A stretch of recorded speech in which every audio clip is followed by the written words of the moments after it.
This is Carol Clark. The students, staff, and entire SU community are reeling with emotion and trying to cope today. The Religious Services of Chapel Ministries has opened the doors of Hendricks Chapel for counseling. Counseling for those at a university that has never had to face such a tragedy. It's a time to weep, says Dr. T.E. Koshi. It's better for us to vent our feelings and emotions. Secondly, trying to help them to channel our grief and not into bitterness or anger, but in a sense of constructive ways. There's a lot of pain and suffering on the campus today. Those doing the counseling say it will be a dark Christmas for many. There will be those who will try to find a reason, a purpose, then hope. At this point, we're in the first shock stage, reeling against it, trying to say why, damning God, wondering why God would allow such a thing to happen. God allows things to happen like that because God would otherwise be making us puppets.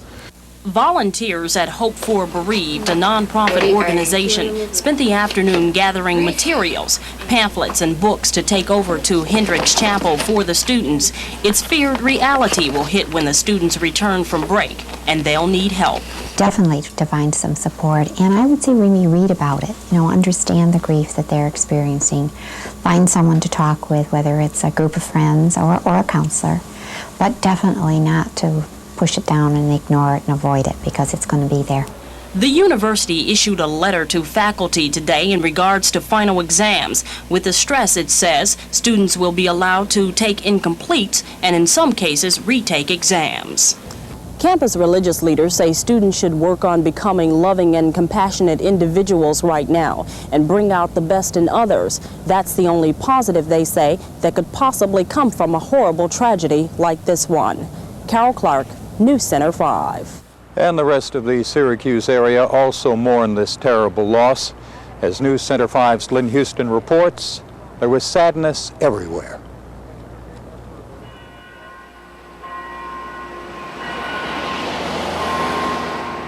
At City Hall, the mood was much as it was at SU.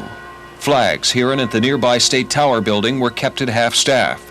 Mayor Tom Young has been one of the recipients of condolences, including those from a Scottish reporter. The very first thing he said was he wanted to convey their sense of grief to those affected here in Syracuse. And of course I exchanged the feelings of Syracusans for those in that unfortunate and sad village who are suffering a loss that's even greater in numbers than we have right here in Syracuse. The story was the same in the business community. Beyond the obvious symbols, the attitudes reflecting the loss.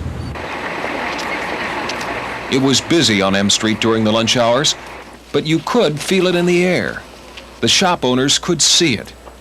The M Street Express, known for its light-hearted gag items, usually is a spot for laughter. But today nobody's interested. They just walk around and they're just passing time. They're not here to, laugh anymore. It's very down, very depressing. At the nearby Tony Christopher Salon, more cancellations than normal. And those who did show were still shocked by the event. A lot of people don't want to discuss it. It's just like we haven't really been bringing it up with any of the students. Because it was really a tragedy that you never think would happen, especially to, the students. Bill Baker with you at 10:17. Dave White with news and information coming up at 10:30. A 2-minute news update concerning the Flight 103 Pan Am and the loss. WSYR's Bill Baker turned over part of his morning show to the listeners, taking their calls. Some callers openly wept on the air. It was suggested that everyone wear just an orange ribbon to show solidarity with the people who had the loss. And I'm encouraging that. It would be nice. The newspapers stood out, a sort of label on every busy street. But one need only look at the faces to know what was on the minds of those who walked here. Lynn Houston, Newscenter 5. And today, Governor Cuomo joined in paying tribute to the state's dead. He ordered that the state's flags be flown at half-staff today. The governor issued a statement mourning the loss of dozens of New York State residents in that terrible crash. Now let us check our latest list of the victims of that plane crash, those from central New York.